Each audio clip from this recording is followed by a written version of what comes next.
প্রায় প্রতিদিনই মনে মনে ভাবি যে গরম পড়ে গেছে, এখন আর সকালবেলা চাটা খাবো না। কিন্তু সকাল হলে কেমন জানি চা না খেলে ভালো লাগে না। আর গরমের দিনে কিন্তু চা খেতে একদমই ভালো লাগে না। যতই চা খাওয়া একটা নেশা হোক না কেন।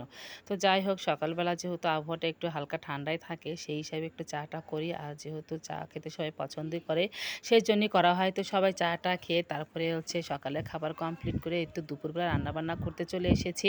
আজকে হচ্ছে কাতল মাছ রান্না করব, সাথে হচ্ছে কাতল মাছের মাথা দিয়ে একদম চাল কুমড়ো নিয়ে আসছে, ঘন্ট রান্না করব। তো যাই হোক, অলরেডি জালটা ধরিয়ে নিয়ে এই তো এখন মাছগুলো ভাজা শুরু করে দিয়েছি। হ্যালো সবাইকে, সবাই কেমন আছো? আশা করি ভালো আছো, আর আমি ভালো আছি। তো এই মাছগুলো অনেক সুন্দর করে ভাজি করে নিচ্ছি।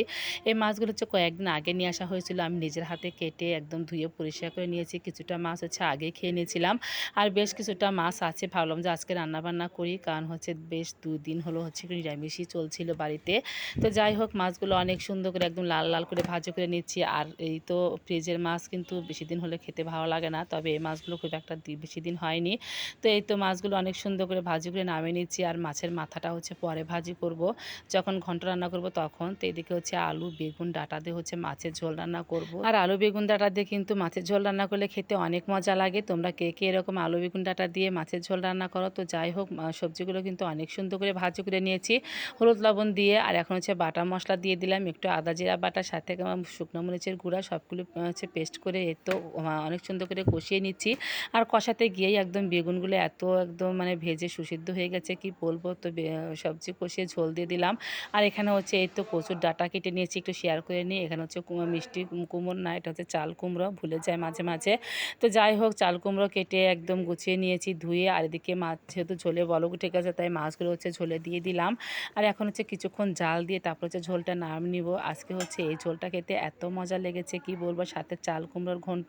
তো আজকে তো সকাল থেকে একদম বিদ্যুৎ ছিল না, তাই হচ্ছে আমি একটু রান্না করতে করতে একটুখানি হচ্ছে বাইরে চলে আসলাম, যেহেতু প্রচণ্ড গরম, সকাল থেকে কারেন্ট নেই। তো একটু হালকা বাতাস উঠেছিল, ভাবলাম যে আগুনের কাছ থেকে গিয়ে একটু বাইরে দাঁড়ায়। আর এখানে হচ্ছে আমার রান্নাঘরের চালেপুর আম গাছের ডাল পড়েছে, এত এত আম ধরেছে। আর এই আমগুলো দেখে তো সবসময় খেতে ইচ্ছে করে, কিন্তু সবসময় তো এই টক জিনিস খাওয়া যায় না, কারণ আবার সমস্যা হবে এই প্রচণ্ড গরমে। তো যাই হোক, আমগুলো একটু হাত দিয়ে নেড়েচেড়ে দেখছিলাম, যেহেতু হাত দিয়ে ঠা পাওয়া যায়। আর এই জায়গাটায় বেশ কিছুটা গাছগাছালি ছিল, তাই জন্য একটু রক্ষা, এখানে অনেকটাই ঠান্ডা। আর এদিকে হচ্ছে আমার মা তো বাইরে থেকে খড়িগুলো নিয়ে এসে আমাকে দিচ্ছে। তো যাই হোক, তোমাদের সাথে একটু শেয়ার করে নিলাম এই ভিউটা। আমার কাছে বেশ ভালো লাগে রান্নাঘরের চারপাশটা গাছগাছালি, কারণ আমার রান্না করতে আসলে অনেক ভালো লাগে, কারণ চারপাশটা খোলামেলা।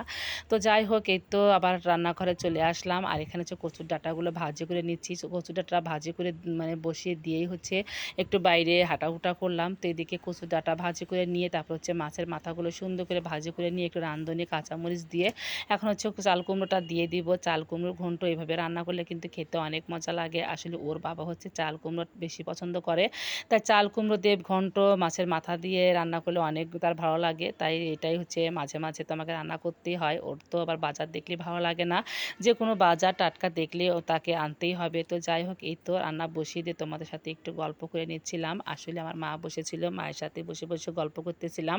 মা হচ্ছে বাড়ির আশেপাশে যারা মানে প্রতিবেশী আছে তাদের গল্প করতেছিল। তো গল্প করতে করতে রান্নাবান্না একদম কমপ্লিট করে নিয়েছি। এই তো চাল কুমড়োর ঘন্ট এত এত মজা হয়েছিল, সবাই হচ্ছে মাছের ঝোলের থেকে চাল কুমড়োর ঘন্টটা খেতে বেশি পছন্দ করেছে। তবে হ্যাঁ, মাছের ঝোলও কিন্তু একদম খুব সুন্দর হয়েছিল। তবে ঘন্ট যেহেতু আজকে প্রথম খাওয়া হলো বছরে চাল কুমড়ো ঘন্ট, তাই হচ্ছে সবার মুখে বেশি স্বাদ লেগেছে। আর এখানে হচ্ছে তো এই ডাটা, এটা তো কিন্তু অসম্ভব মজা। তো যেহেতু কারেন্ট নেই, তাই ঘরের দুয়ারের সামনে সবাইকে খেতে দিয়ে দিয়েছি। এখানে মেয়েও খেতে বসেছে, ছেলের ভাত বেড়ে দিয়েছে, মাকে দিয়ে দিয়েছি। ওর বাবা হচ্ছে খেতে দেরি হবে, বলতেছিল যে তোমরা হচ্ছে তাড়াতাড়ি খেয়ে নাও, আমি হচ্ছে পরে খাবো, কারেন্টটা আসুক। তো যাই হোক, আমি সবাইকে ভাত বেড়ে দিয়ে হচ্ছে খাওয়া দাওয়া শুরু করে দিয়েছে। এখন হচ্ছে মাছের ঝোল দিয়ে দিচ্ছিলাম। আর মাছের ঝোলের কালারটা কিন্তু অসম্ভব মজা হয়েছিল। আসলেও সত্যি খেতে ভালো লেগেছে, কারণ ডাঁটা দিয়ে ঝোল রান্না করলে অনেক মজা লাগে। আর ডাঁটাগুলো একদম টাটকা কচি ছিল। তো যাই হোক, সবাইকে মাছের ঝোল মাছ দিয়ে আমি কিন্তু এই গামলাতে ভাত নিয়ে বসে পড়েছিলাম। আর এই গামলাতে ভাত খেতে আমি বেশ পছন্দ করি। তোমরা কে কে এরকম গামলাতে ভাত খেতে পছন্দ করো অবশ্যই জানাবে। এই অভ্যাসটা হচ্ছে আমার অনেক দিনের। তো যাই হোক, আজকে ভিডিওটা হচ্ছে এ পর্যন্তই। ভিডিওটা ভালো লাগলে অবশ্যই লাইক কমেন্ট শেয়ার পাশে থেকো। দেখা হবে নতুন একটি নেক্সট ব্লগে। সবাই ভালো থেকো, সুস্থ থেকো, টাটা।